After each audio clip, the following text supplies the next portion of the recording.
এখন আমরা জানবো জুলুমের পরিণতি, বাস শেষ হয়ে যাবে ইনশাআল্লাহ। কি পরিণতি জানবো? জুলুমের পরিণতি।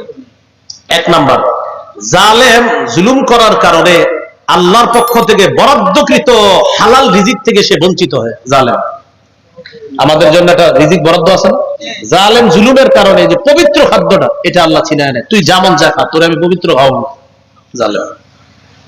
সূরা নিসা 160 নম্বর আয়াতে আল্লাহ বলেন, ফাবিজুলমি মিনাল্লাযীনা হাদু হারামনা আলাইহিম তাইয়্যিবাতিন উহিল্লাত লাহুম। ইহুদীদের জুলুমের কারণে হারামনা আলাইহিম, আমি তাদের উপর হারাম করে দিলাম, তাইয়্যিবাত, পবিত্র খাদ্য, উহিল্লাত লাহুম, যা তাদের জন্য হালাল ছিল। হালাল খাদ্য আমি আল্লাহ হারাম করে দিয়েছি। অপরাধ জালেম।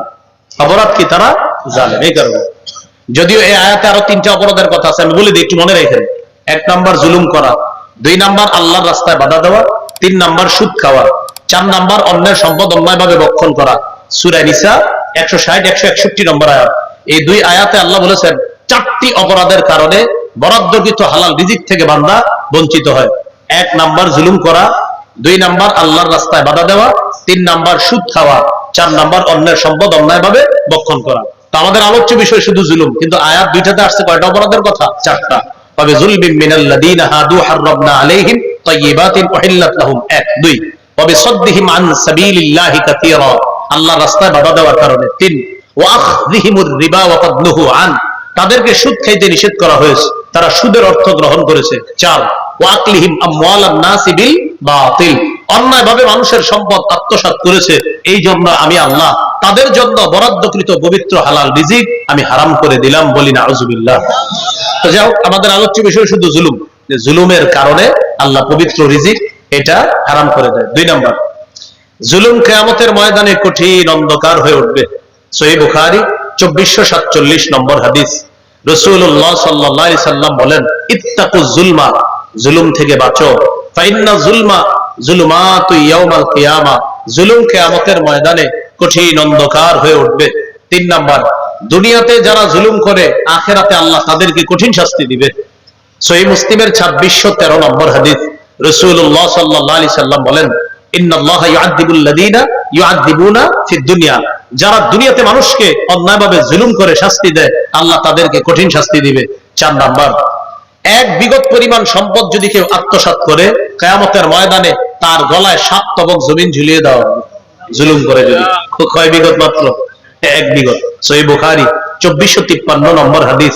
রাসূলুল্লাহ সাল্লাল্লাহু আলাইহি সাল্লাম বলেন, মান যালামা কিদা শিবরিন মিনাল আরদ তুবিকাহু ইয়াউমাল কিয়ামাতি মিন 7 আরদিনা, কেউ যদি 1 বিঘত পরিমাণ সম্পদ অন্যায়ভাবে আত্মসাৎ করে, কিয়ামতের ময়দানে তার গলায় 7 তবক জমিন ঝুলিয়ে দেওয়া হবে।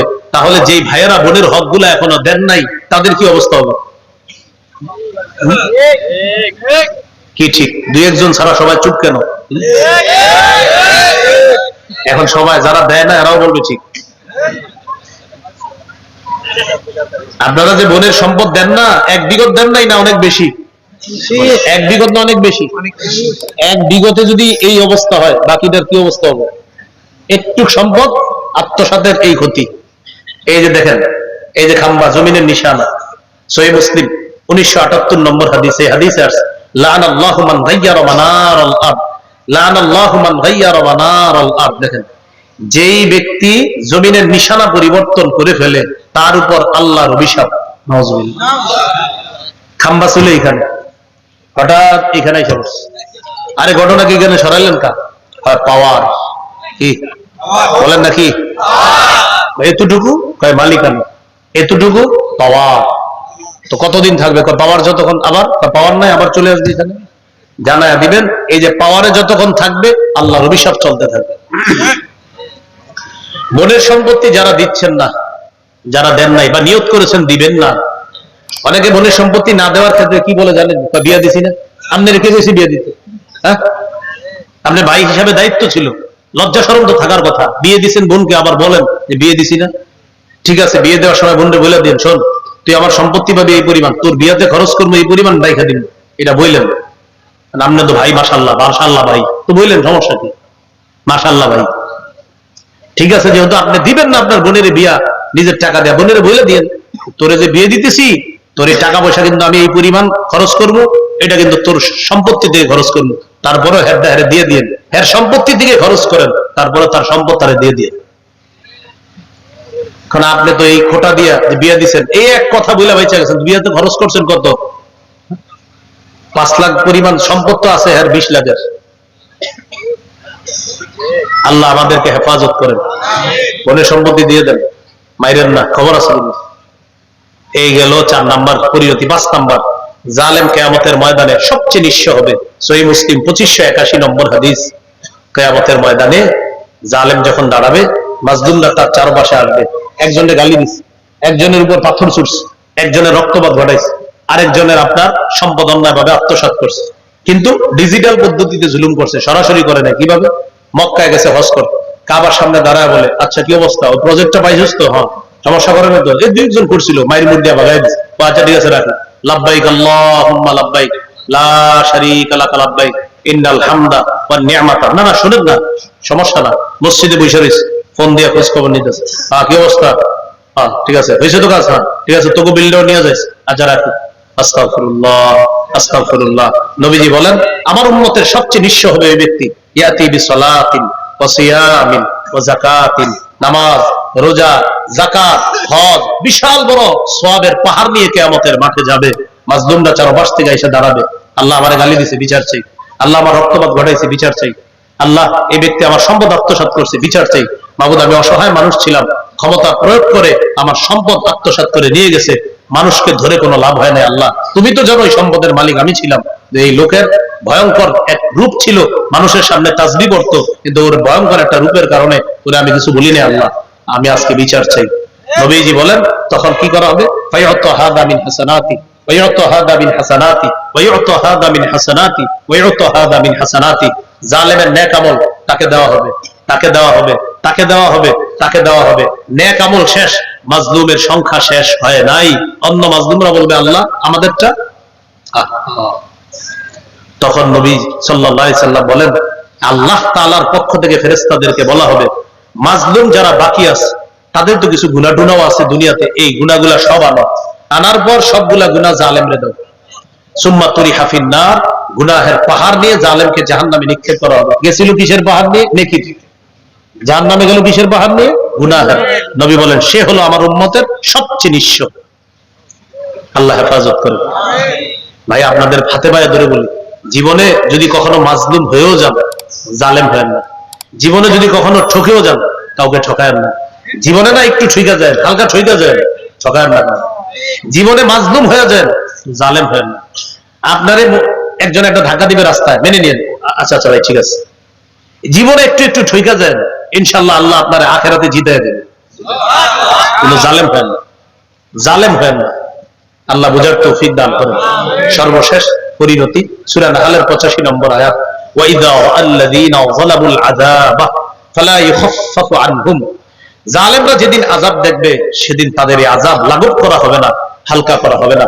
সর্বশেষ আমার সাথে মন থেকে 4টা কথা বলেন, বলেন জালেম হব না, জুলুম করব না, জালেমের সহযোগী হব না, জালেমের 2-4টি ভালো কাজ দেখে তাকে প্রশংসায় ভাসিয়ে দিব না।